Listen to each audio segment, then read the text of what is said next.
407 years ago, our forefathers brought forth on this continent a new nation conceived in liberty and dedicated to the proposition that all men are created equal.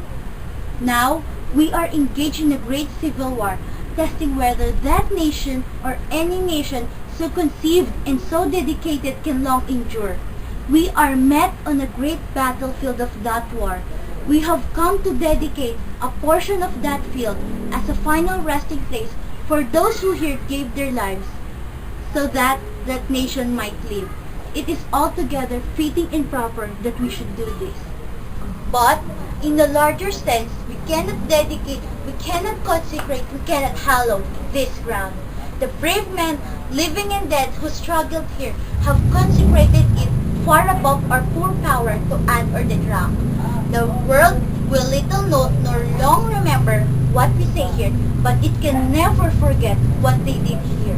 It is for us the living, rather to be dedicated here to the unfinished work which they who fought here have far thus so nobly advanced. It's rather for us to be here dedicated to the great task remaining before us, that from this honored dead we take increased devotion to that cause for which they give all the last full measure of devotion.